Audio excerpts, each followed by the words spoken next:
오늘 말씀은 사도행전 2장 36절에서 41절까지 말씀을 보겠습니다. 한번 따라하겠습니다. 베드로 부활의 증인이 되다.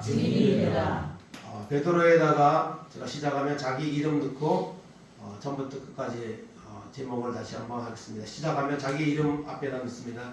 시작. 박용복 부활의 증인이 되다. 아멘. 예. 크게 한 사람은 그렇게 될 줄 믿습니다. 작게 하신 분도 오늘 말씀을 듣고 크게 정말 이 말씀대로 되는 역사가 있기를 간절히 바랍니다. 오늘 본문 말씀 나같이 합독하겠습니다.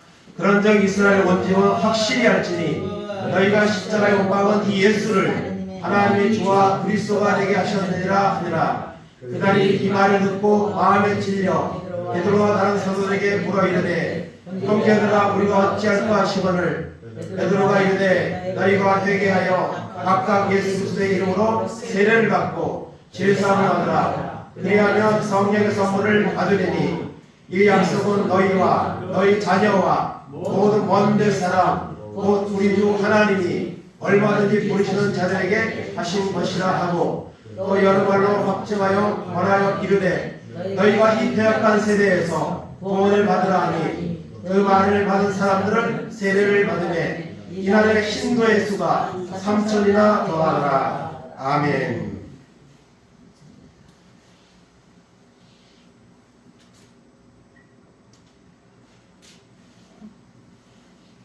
베드로가 복음을 전할 때 이날에 신도의 수가 3,000이나 더하더라.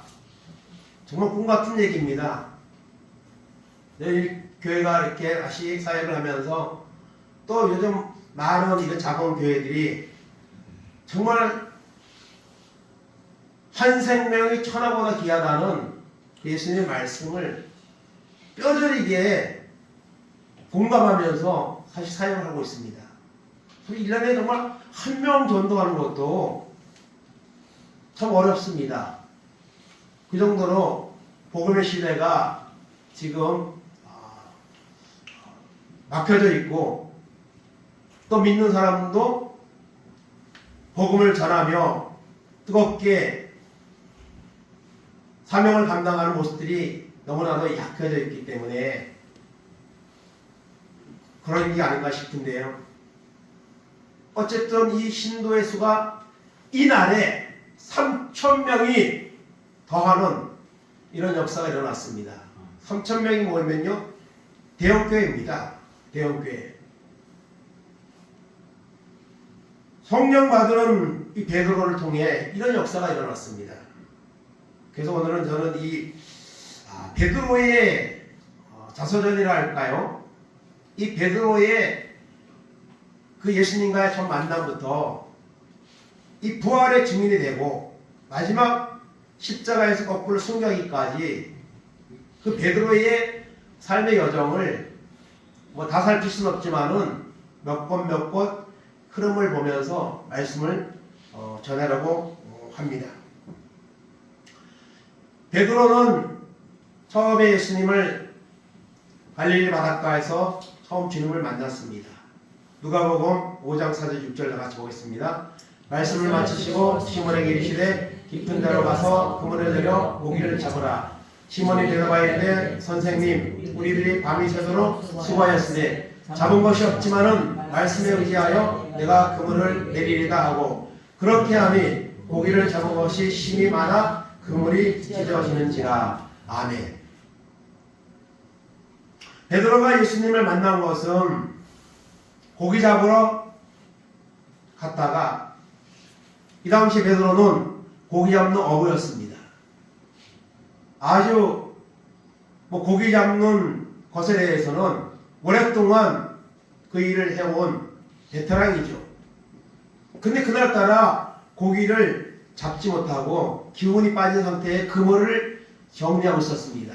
그때 주님이 오셔서 베드로의 배를 좀 빌려달라고 해서 거기 앉으시고 말씀을 전하셨습니다.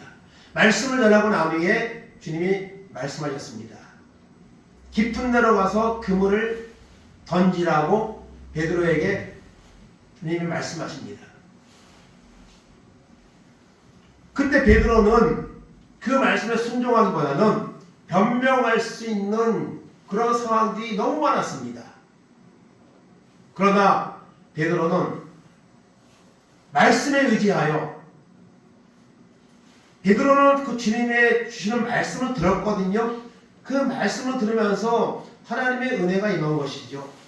그래서 그 말씀에 순종할 수 없는 그런 여러 가지 상황들을 다 설명하려면 좀 많은데요. 말씀에 의지하여 내가 그물을 내리다. 그리고 나서 그물을 던졌더니 여러분 고기가 그물이 찢어질 정도로 고기가 많이 잡혔습니다. 그래서 다른 배를 오라고 해서 두 배에다가 가득 실을 정도로 고기를 잡았습니다. 그 고기를 잡고 난 후에 베드로는 주님 앞에 가서 무릎을 꿇고 주여 나를 떠나소서 나는 죄인입니다. 주님의 그 크신 능력과 그 말씀에 순종할 때 이런 능력을 체험하고 난 후에 베드로는 자신의 경험과 모든 것들을 내려놓고 나는 죄인입니다. 그럴 때 주님이 이제는 나를 따라오너라. 이제는 내가 사람을 취하리라. 사람 낚는 어부가 되라 말씀하셨고 그때부터 베드로는 예수님과의 3년 반 동안의 그 공생의 사역에 가장 앞장서 일하는 그런 사람으로 바꿔졌습니다. 이렇게 예수님과 베드로의 만남은 시작되었습니다. 그리고 3년 6개월 동안의 그 사역의 중심을 보면요, 베드로가 항상 중심에 있었습니다. 그래서 우리가 베드로를 수제자라고 이렇게 표현을 하는데요, 사실 수제자라는 말이 없습니다. 성경에요. 로마 가톨릭에서는 베드로를 수제자, 또 반석 위에 교회를 세우리라 그 말씀을 가지고 교황이라고, 초대 교황이라고 그렇게 선정을 해놓고 이제 지금 교황들이 계속 이제 이어지잖아요. 이번에 그 교황이 이제 선정을 해서 어제 장례식이 있었는데요. 사실 베드로는 교황이 아닙니다. 베드로는 그런 걸 한 적이 없습니다. 그런데 이 로마 가톨릭은 좀 어떻게 보면 그렇게 성경적이지 않는, 그래서 교황의 말이 하나님하고 말하고 거리가 똑같습니다. 여러분. 이것은 베드로가 전혀 의도하지 않은 것인데 어쨌든 그런 또 모습들이 있습니다. 그래서 어쨌든 베드로는 수제자, 또 예수님의 사역에 가장 그렇게 적극적이고 또 인정을 받았던 모습인 것을 우리가 보게 됩니다. 그래서 베드로는 예수님 만나고 이제 예수님의 인정을 받았습니다. 그래서 특별히 이제 몇 것을 보면요, 마가복음 9장 2절 3절 보겠습니다. 엿새 후에 예수께서 베드로와 야고보와 요한을 데리시고 다른 높은 산에 올라가셨더니 그들 앞에서 변형되사 그곳이 광채가 나며 세상에서 빨래하는 자가 그렇게 희귀할 수 없을 만큼 매우 쉬워졌더라. 아멘. 12명의 제자가 있지만요, 그 중에 특별히 베드로, 야고보, 요한은 주님이 특별히 더 신뢰하고 중요한 일이 있을 때는 이 세 사람을 항상 동행하는 이런 성경의 구절이 많이 나옵니다. 그래서 변화산에서 예수님이 모세와 엘리야가 나타나는 그런 정말 천국을 맛보는 그런 상황에도 베드로는 있었습니다. 그만큼 베드로는 열심히였고 주님의 인정을 받는 제자였습니다. 마가복음 5장 36절 37절입니다. 예수께서 하는 말을 곁에서 들으시고 회당장에게 이르시되 두려워하지 말고 믿기만 하라 하시고 베드로와 야고보와 야고보의 형제 요한에게 아무도 따라옴을 허락하지 아니하시고 아멘. 죽은 회당장의 야유의 딸을 살릴 때도 그 현장에까지 데리고 간 사람이 베드로, 야고보, 요한입니다. 그래서 베드로는 항상 이 중요한 주님이 하시는 사역의 현장에 빠지지 않고 나타나는 것을 볼 수가 있습니다. 마태복음 16장 15절 17절을 보겠습니다. 이르시되 너희는 나를 누구라 하느냐? 시몬 베드로가 대답하여 이르되 주는 그리스도시요 살아계신 하나님의 아들이시니이다. 예수께서 대답하여 이르시되 바요나 시몬아 내가 복이 있도다. 이를 내게 한 이는 혈육이 아니요 하늘에 계신 내 아버지시니라. 아멘. 너는 나를 누구라 하느냐? 주는 그리스도시요 살아계신 하나님의 아들이십니다. 정말 100점짜리 대답을 했습니다. 고백을 했습니다. 그 말을 듣고 주님은 그 말씀에 대해서 축복하셨습니다. 이렇게 베드로는 예수님의 인정을 받는 이런 모습으로 계속 이제 나타나는 것을 봅니다. 마태복음 26장 36절 38절입니다. 이에 예수께서 제자들과 함께 겟세마네 하는 곳에 이르러 제자들에게 이르시되 내가 저기 가서 기도할 동안에 너희는 여기 앉아있으라 하시고 베드로와 세베대의 두 아들을 데리고 가실새 고민하고 슬퍼하사 이에 말씀하시되 내 마음이 매우 고민하여 죽게 되었으니 너희는 여기 머물라 나와 함께 깨어있으라 하시고 아멘. 겟세마네 동산에서 십자가를 앞두고 기도하실 때에도 제자들을 데리고 갔습니다. 그런데 베드로, 야고, 요한은 더 가까운 곳까지 주님 가까운 곳까지 데리고 가셔서 그 기도 물론 그때 베드로와 다른 제자들이 그 예수님을 위해서 같이 기도해 주지 못하고 육신이 약하여서 졸다가 나중에 자다가 책망을 받긴 하지만은 겟세마네 동산 그 기도에 가까운 현장에도 베드로는 빠지지 않고 갔습니다. 이렇게 베드로는 3년 6개월 동안 주님의 인정을 받고 주님을 위해서 이 베드로가 좀 다혈질적인 사람이거든요. 성경에 보면 그만큼 주님을 확실하게 믿고 따르는데 앞장섰던 그런 베드로의 모습을 우리가 볼 수가 있습니다. 그런 베드로가 인정을 받았지만 자신을 인정하고 쓰시는 주님의 마음에는 또 미치지 못한 이런 부분들이 있습니다. 그래서 예수님을 실망시키는 이런 일도 여러 번 했습니다. 마태복음 16장 21절 22절입니다. 이때를 보러 예수 그리스도께서 자기가 예루살렘에 올라가 장로들과 대제사장들과 서기관들에게 고난을 받고 죽임을 당하고 제3일에 나타나야 할 것을 제자들에게 비로소 나타내시니 베드로가 예수를 붙잡고 항변하여 이르되 주여 그리 마옵소서 이 일이 결코 죽게 미치지 아니하리이다. 아멘.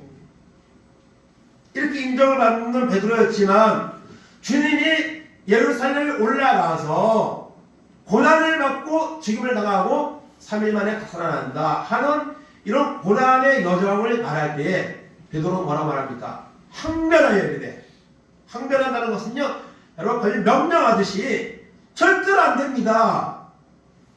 무슨 십자가를 지십니까? 죽는다는 말은 무슨 말입니까?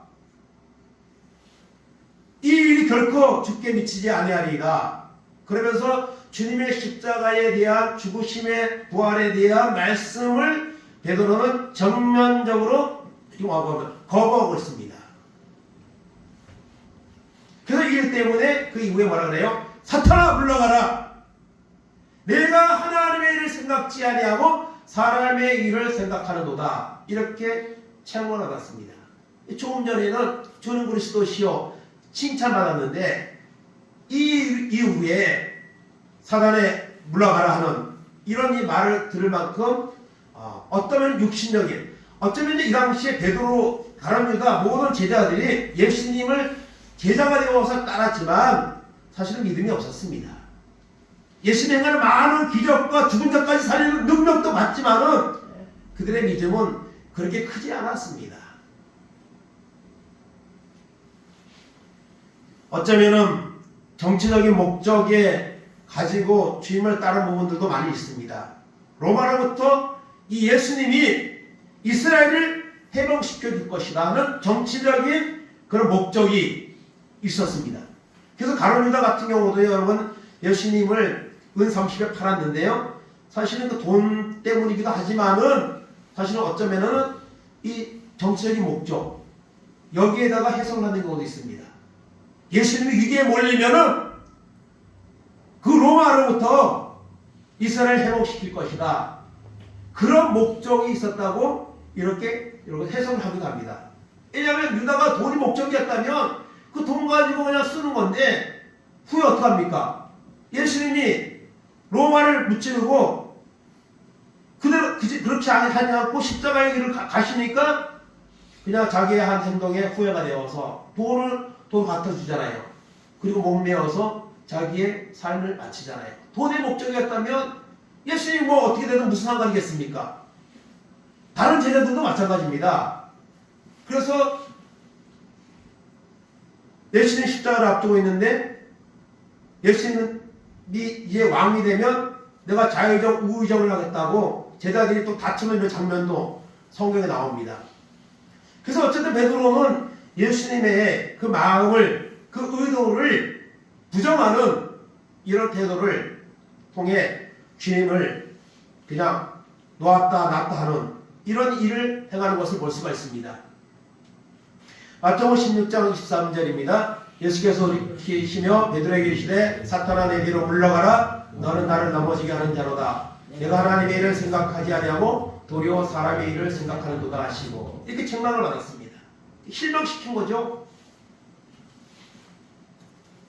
여러분, 우리가 사람이지만은 사람의 일보다 하나님의 일을, 하나님의 나라를 우선에 순위에 두고 살아가는 이런 믿음의 사람들 되기를 바랍니다. 예수님을 실망시키는 베드로의 모습을 보게 됩니다. 마태복음 16장 33절 35절입니다. 베드로가 대답하여 이르되 모두 주를 버릴지라도 나는 결코 버리지 않겠나이다. 예수께서 이르시되 내가 진실로 내게 이르노니 오늘 밤 닭 굴기 전에 내가 3번 나를 부인하리라. 베드로가 이르되 내가 주와 함께 죽을지언정 주를 부인하지 않겠나이다 하고 모든 제자도 그와 같이 말하리라. 아멘. 이렇게 인정받은 베드로지만 주님은 십자가를 이제 곧 앞두고 너희가 나를 버리라고 말씀하십니다. 그때 가장 앞장서서 결사적으로 말하는 사람이 누굽니까? 베드로입니다. 모두 주를 버릴지라도, 옆에 있는 다른 제자들은, 다른 사람들은 주를 버릴지라도 나는 결코 버리지 않겠나이다. 내가 죽으면 죽었지 주님을 부인하는 일은 없을 겁니다. 그러나 주님은 뭐라고 말씀하시죠? 오늘 밤 멀지 않으나 몇 시간 후에 닭 울기 전에 내가 나를 3번, 한 번도 아니고 3번 부인하리라 말했고, 그랬더니 베드로가 뭐라래요? 죽을지언정 주를 부인하지 않겠나이다. 다른 제자들도 그와 같은 말에 동의하면서 이제 베드로와 같은 마음을 표현했습니다. 주님은 베드로의 배반을 예고했습니다. 예고를 안 하고 일어나는 거하고 예고를 했는데도 그 일이 일어나는 거 다르잖아요. 이렇게까지 주님은 베드로의 배반을 예고하셨습니다. 베드로는 자기의 그런 강력한 어떤 주장과는 달리 주님이 말씀하는 그 길을 가고 말았습니다. 예수님을 부인하는 베드로, 마태복음 26장 74절 75절 보겠습니다.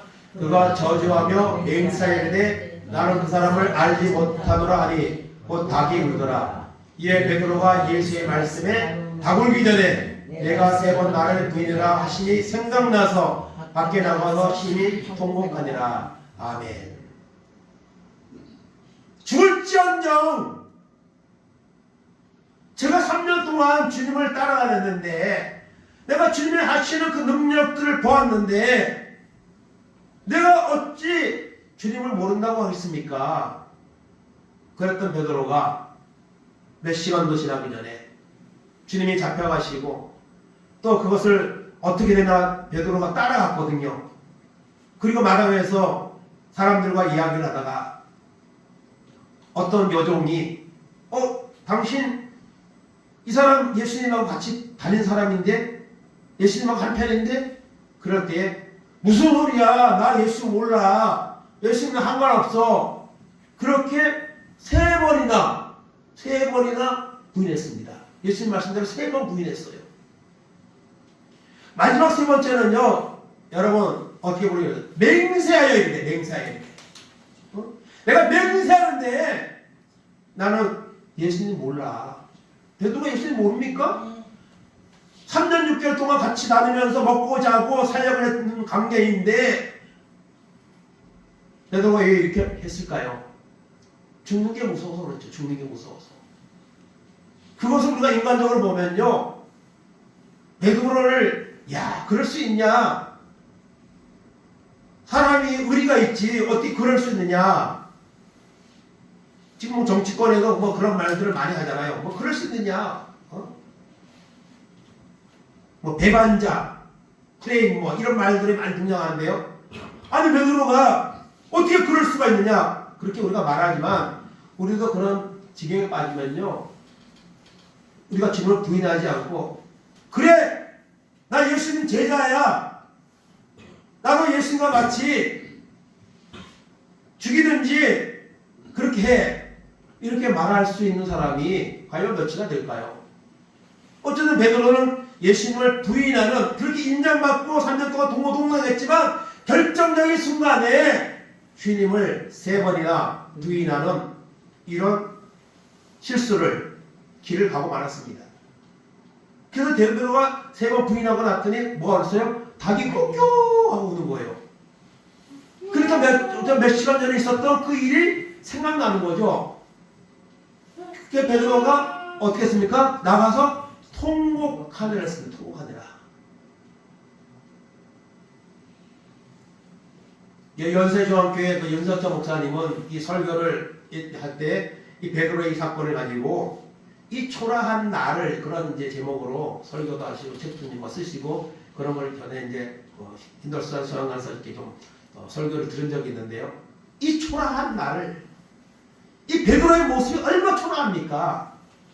죽을지언정 목숨까지 걸어놓고 그 여종의 말에 저주까지 하며 3번의 부정하는 이런 자리에 빠지고 말았던 것이죠. 그래서 통곡하며 울었습니다. 자기의 모습이 너무 초라해서. 이것이 베드로가 참된 회개의 길로 나가는 어떤 전환점이 분명히 되었을 겁니다. 그렇다고 해서 베드로가 이 순간 변한 건 아닙니다. 인간적인 어떤 그런 마음에서 아마 통곡하며 그렇게 울었겠죠. 주님을 부인했던 자기의 모습이 너무 초라해서 베드로는 아마 심히 통곡하는 이런 이제 상태에 놓인 것이죠. 그리고 난 뒤에 주님은 십자가에 를 지셨고 고난당하시고 죽으셨습니다. 그리고 3일 만에 부활하셨습니다. 그리고 부활하신 주님은 처음에 누구한테요? 막달라 마리아에게. 마가복음 16장 보면 막달라 마리아, 귀신 들려서 고침받았던 막달라 마리아에게 부활의 몸을 처음으로 보여주셨습니다. 그래서 막달라 마리아가 제자들에게 가서 예수님 부활했다고 소식을 알렸습니다. 그리고 마가복음 16장에 보면요, 엠마오로 가던 2 제자가 주님을 만났습니다. 그리고 제자들에게 말했습니다. 그런데도 또 안 믿는 거예요. 그래서 믿지 아니하니라. 그리고 나면 주님이 11제자가 모였을 때 주님이 나타나셨습니다. 권하신 주님이 나타나셨어요. 그래서 요한복음 20장에 보면 그 나타나신 주님 뭐라고 말씀하시죠? 너희에게 평강이 있을지어다. 두려워 떨며 문을 잠그고 숨어있는 그들에게 나타나셔서 너희에게 평강이 있을지어다 말씀하셨고요. 21절에 가면 이제는 하나님이 나를 보내신 것처럼 이제는 내가 너희를 세상으로 보내노라 말씀하셨습니다. 그리고 나서 22절에 보면 성령을 받으라. 여기에 여러분 중요한 요점이 있는 겁니다. 보냄을 받는 이 사명을 감당하기 위해서는 성령을 받으라. 여기를 지나야 여러분 증인이 되는 겁니다.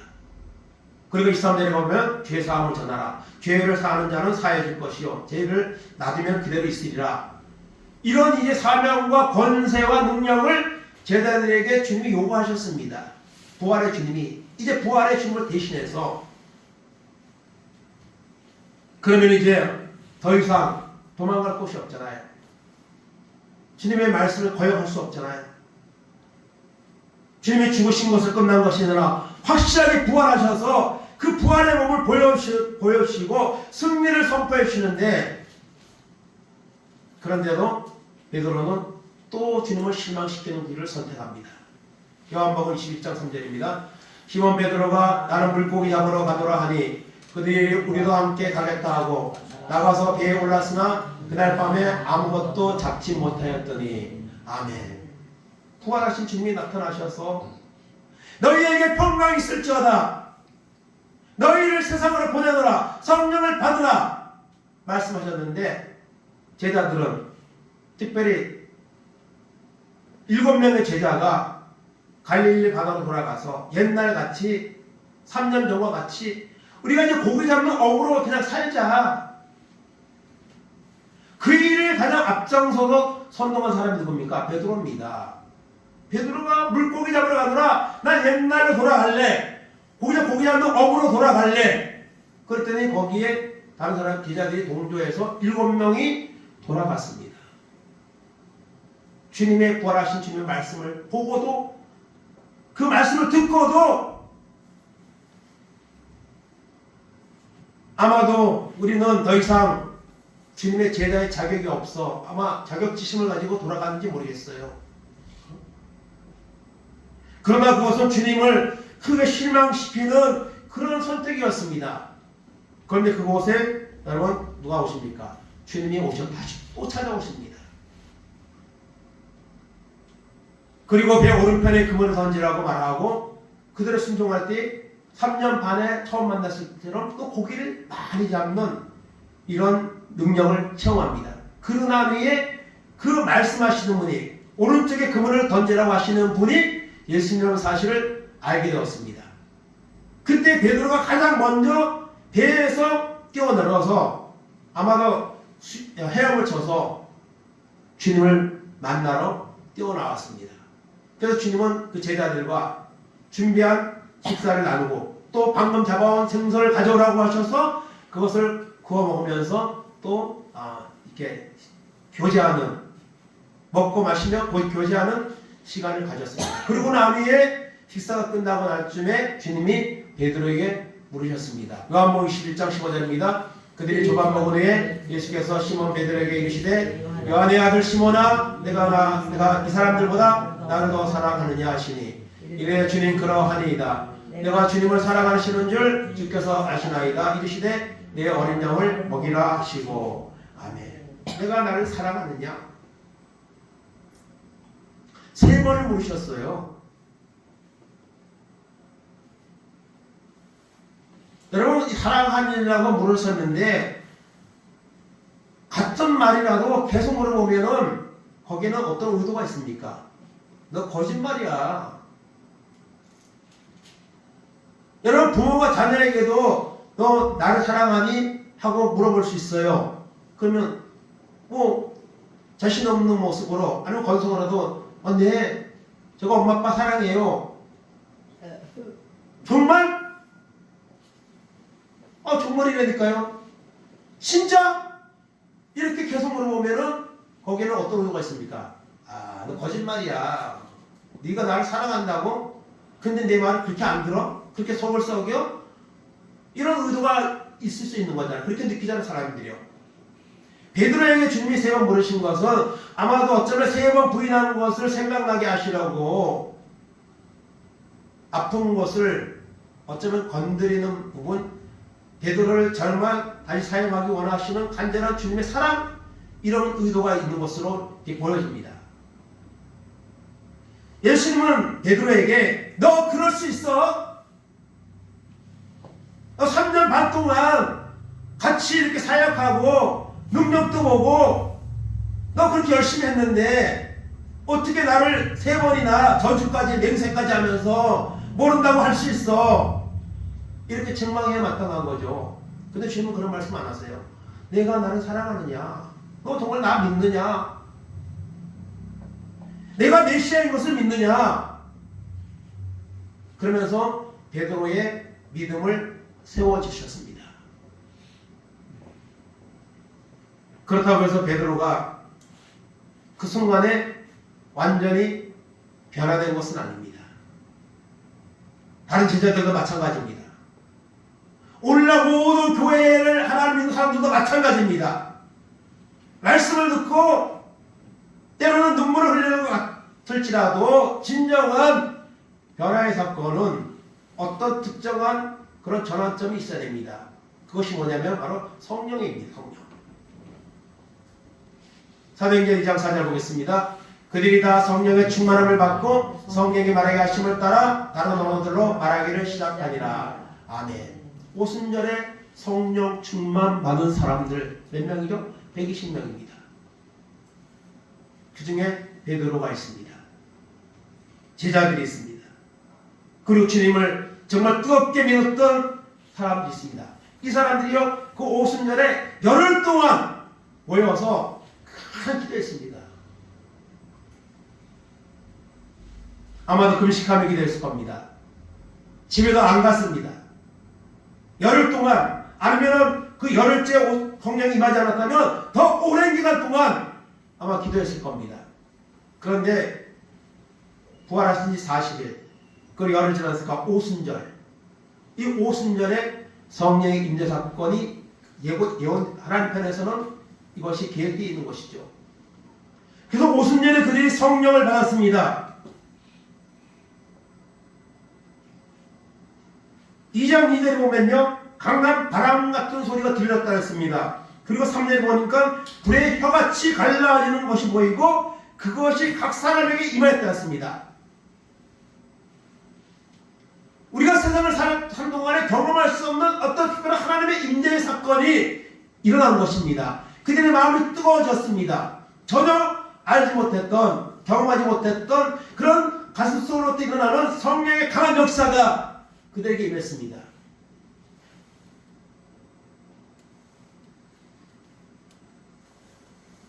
그래서 그들이 성령을 받고 이제 여러분 주님을 더 이상 실망시키지 아니하고 주님을 전하는 증인의 사명자로 그들의 삶이 바꿔지게 된 겁니다. 그래서 오늘 말씀을 보면은 이제 성령 받은 베드로가 나가서 말씀을 선포하죠. 너희가 십자가에 못 박은 이 예수를 하나님이 주와 그리스도가 되게 하셨느니라. 너희가 예수를 십자가에 못 박아 죽였지만 그 주님은 다시 부활하셨다. 이렇게 담대하게 말씀을. 그 당시 여러분 예수 믿는 사람들 박해하는 그런 것이 없어진 시대가 아닙니다. 그대로입니다. 그러나 이제는 성령 받으니까 두려울 것이 없습니다.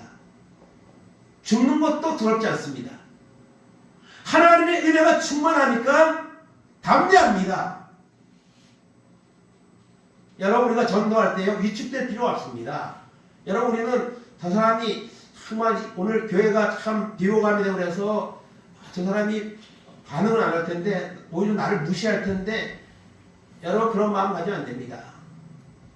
우리는 위대한 복음을 전하는 겁니다. 예수의 증인의 사명을 감당하는 겁니다.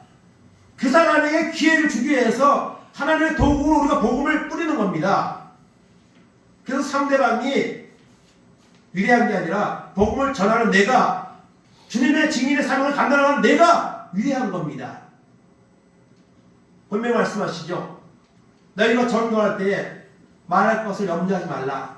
성령이 하신다고 말씀하시잖아요. 이렇게 베드로가 담대히 선포할 때에 그 사람들이, 그 왕고하던 그 사람들이 마음에 찔림이 일어났습니다. 하나님의 말씀을 들을 때에 우리의 마음에 찔림이 있어야 됩니다. 그래야 회개가 나오고 그 다음에 성령이 임하는 이런 단계에 연결되는 것이죠.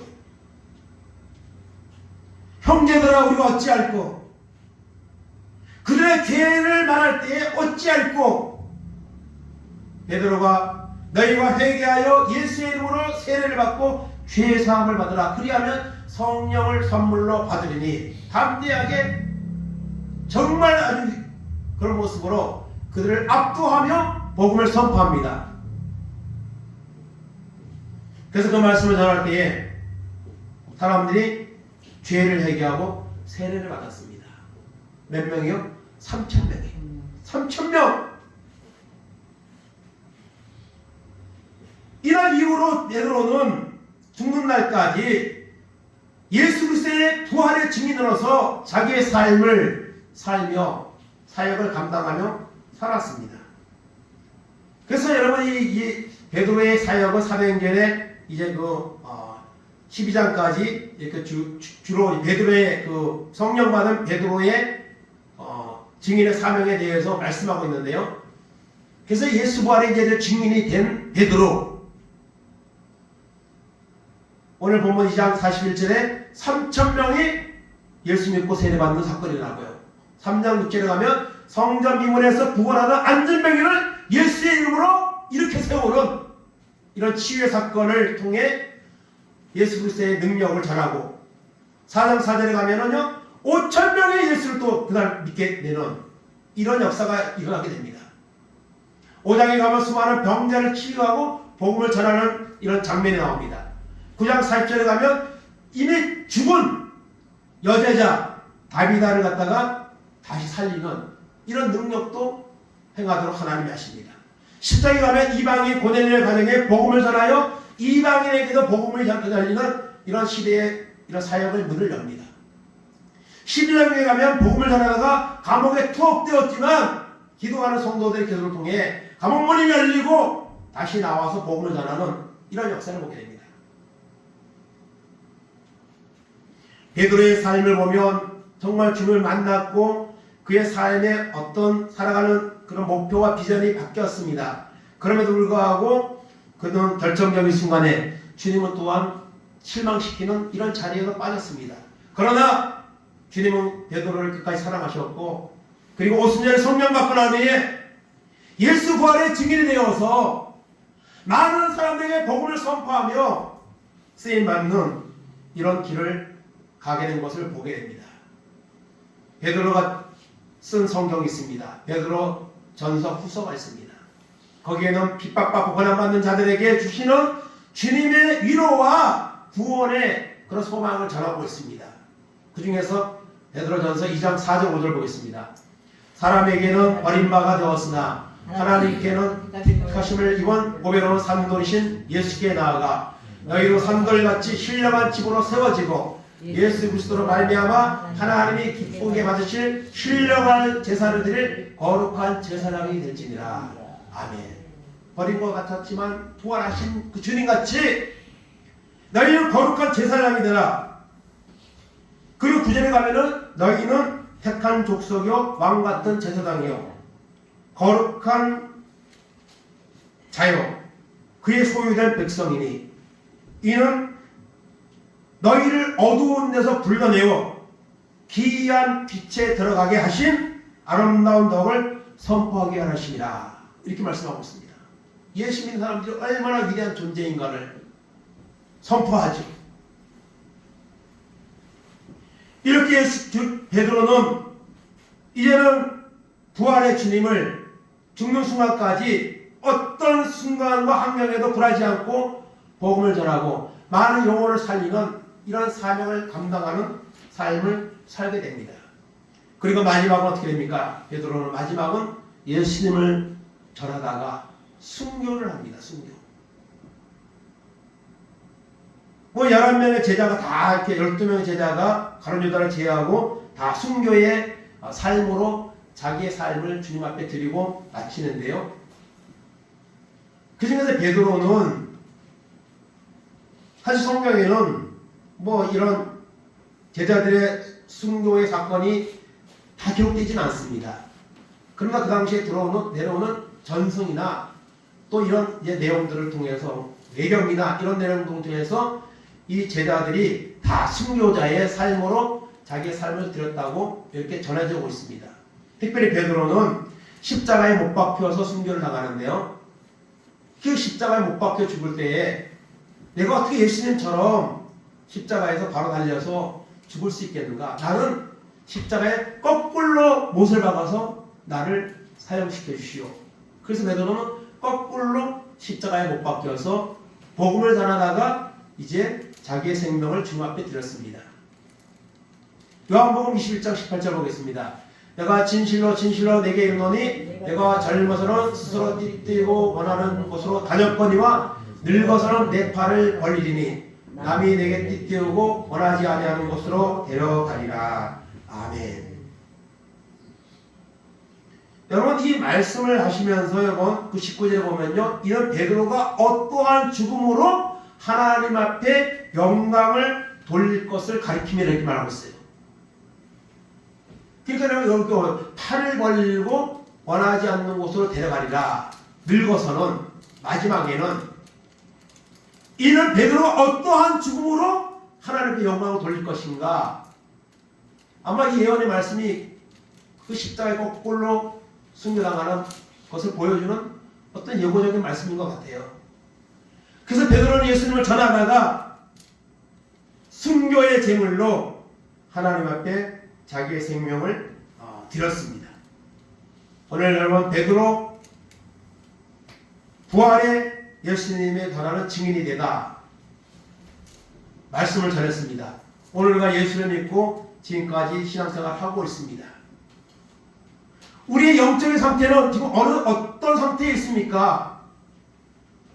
과거에 어떤 영적인 그런 여러분 뜨거움과 때로 식어진 이런 모습이 있었습니까? 가장 중요한 것은 지금입니다. 나도 옛날에 성령 받고 능력 받고 뜨거웠던 적이 있었어 하면 안 됩니다. 지금 뜨거워야 됩니다.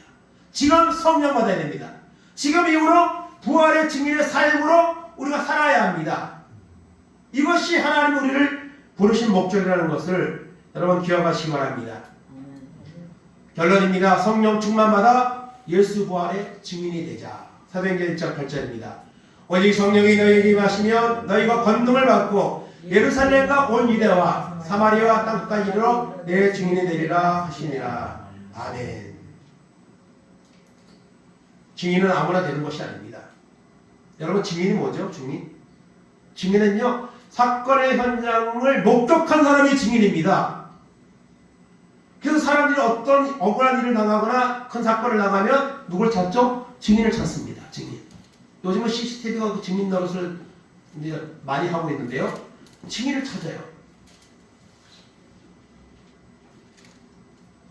오늘 우리는 2000년 전 예수님 십자가 못 박힌 현장에 있지 않았습니다. 부활한 주님을 그 당시에 보지도 않았습니다. 그러나 우리는 증인입니다. 왜냐하면 성령이 우리 속에 임하시고 우리가 하나님의 은혜와 능력을 받으면 2000년 전에 있었던 그 제자들과 그 현장에 있었던 모습을 똑같이 우리가 신앙의 여정을 갈 수가 있는 겁니다. 믿지 않는 자는 증인이 될 수가 없습니다. 증언하지 않는 자는 증인이 아닙니다. 오늘 여러분 우리가 다 예수의 증인이 되기 바랍니다. 부활의 주님을 정말 믿고 그 부활의 주님을 증거하는 증인의 삶을 살아가는 은혜가 우리 가운데 임하기를 바랍니다.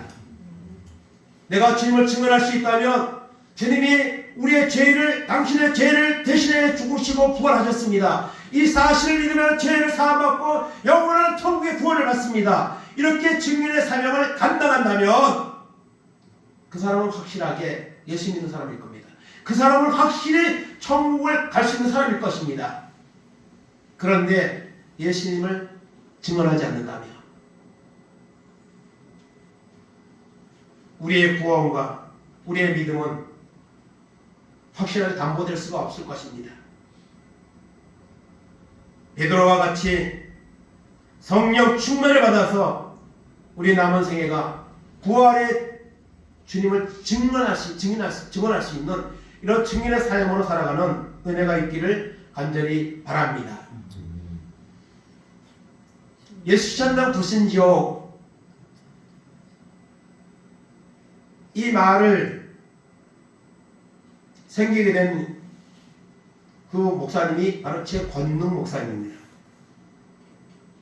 1869년에 태어나셔서 해방 직전인 1944년에 이제 돌아가셨는데요. 이 분의 목사님 이름은 최봉석입니다. 최봉석. 그런데 최권능 목사님이라고 이렇게 사람들이 이제 보통 부릅니다. 그것은 바로 이 최봉석 목사님이 예수천당 불신이옥 이 복음을 전했기 때문입니다. 지금은 여러분 예수천당 불신이옥 이렇게 전도하는 사람이 한동안까지 있었습니다. 지금은 이렇게 하면 그게 시대에 맞게 해야지 사람들에게 오히려 손가락질 당하고 부정한 마음을 갖게 하지 않느냐 이렇게 말하는데요. 이건 진리입니다. 사실은요. 예수 천당 부신지요. 여러분 재건님 목사님이 이 말을 가지고 전도를 수없이 했는데요. 이 말을 할 때에 전혀 부정적이지 않았습니다. 왜냐하면 재건님 목사님의 삶이 너무 여러분 정직했고요. 그리고 말하는 그 권위나 그 확신이 너무나 확고했기 때문에요. 이 말을 듣고 많은 사람들이 회개하고 예수 믿는 이런 역사가 일어났습니다. 그래서 이 재건님 목사님은 전도밖에 모르는 사람입니다. 그래서 이 재건님 목사님의 이 전도에 대한 그 일화가 너무 많습니다. 너무 많아요.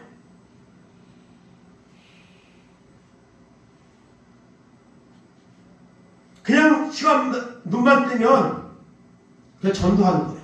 나가서 예수 천당 부신지요.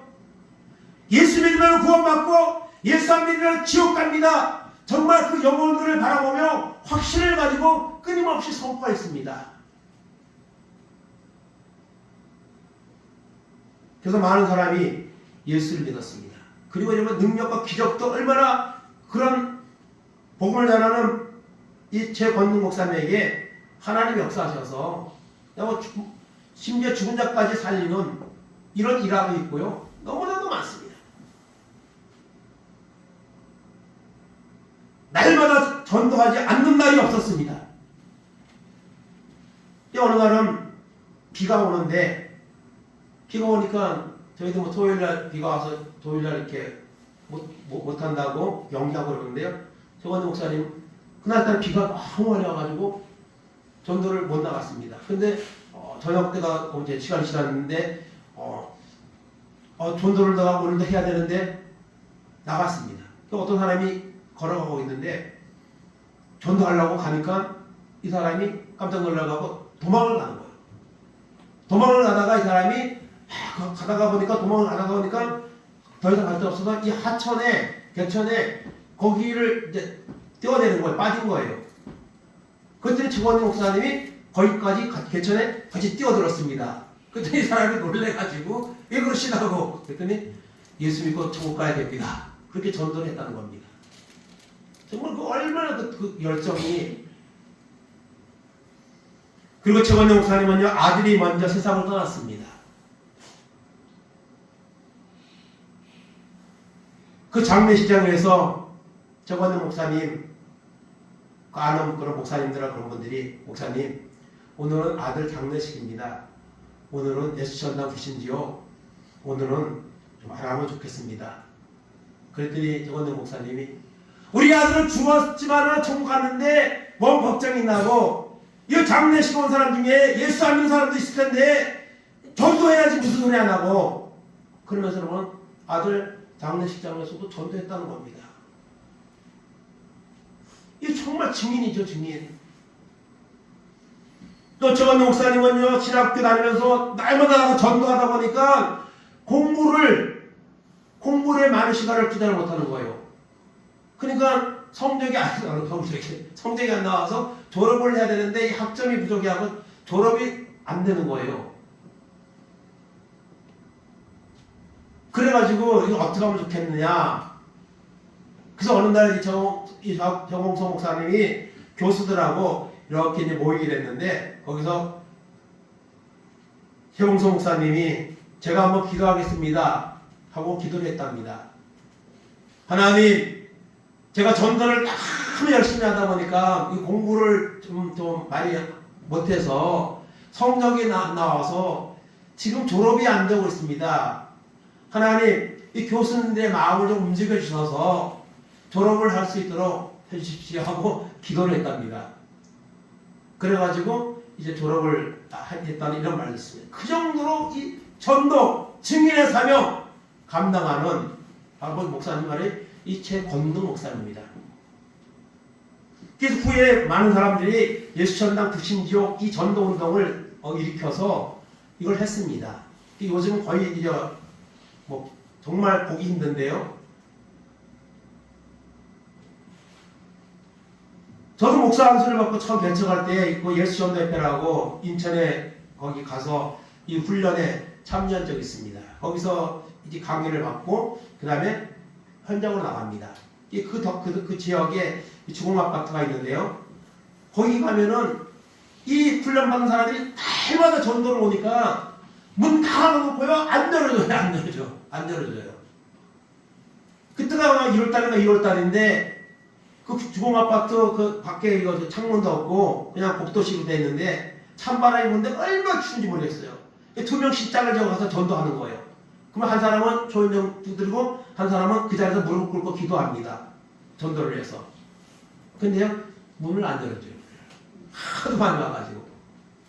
얼마나 추운지 칼바람이 치는데, 그리고 동인청역에 앞에 가서는 또 길을 가면서 거기서 전도하는 거예요. 예수나 불신지옥 외치면서 군인들이 이렇게 가는 것처럼 그런 훈련을 하고 그렇게 전도한 시절이 있습니다. 요즘은 뭐 거의 이제 찾아보기 힘들죠. 그게 전도가 되느냐? 방법을 바꿔내지 않느냐? 말할 수 있습니다. 뭐 일리가 있을 수 있습니다. 그러나 여러분 그렇게 한다는 것이 쉬운 게 아닙니다. 여러분 관면사거리에 가서 십자가 들고 예수 전당 불신지옥 그렇게 여러분 외칠 수 있습니까? 그거 할 수 있겠습니까? 그거 돈 준다고 할 수 있겠습니까?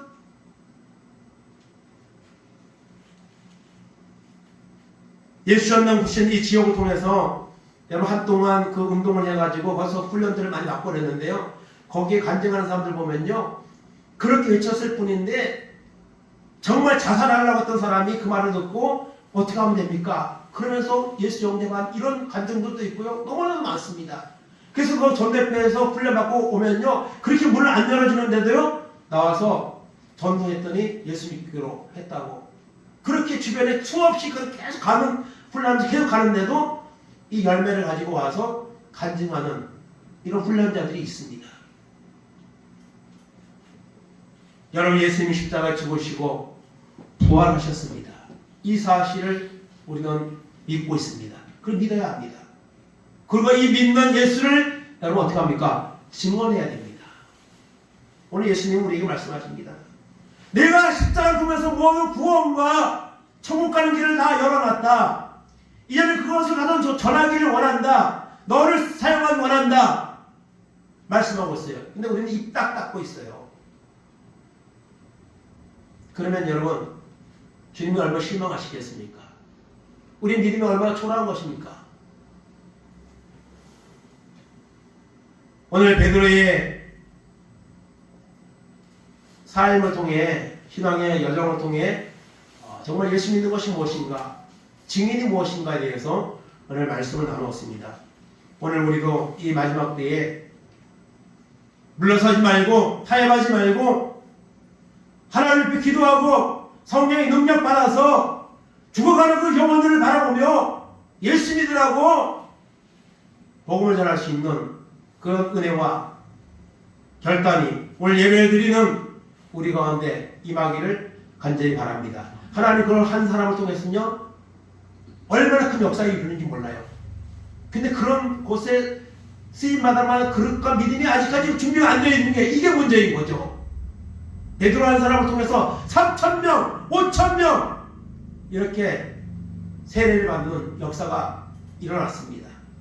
오늘도 우리가 믿음으로 순종하며 나갈 때에 여러분 이런 역사가 오늘도 일어나지 말라는 법이 없습니다. 그건 그때 이거 지금 안 일어나 이게 믿음이 없는 거예요. 주님의 부활과 능력을 믿고 성령 받아서 땅 끝까지 이르러 증인의 사명을 감당하는 이런 삶이 우리 남은 삶 가운데 임하기를 간절히 주님의 이름으로 축원을 드립니다. 아멘.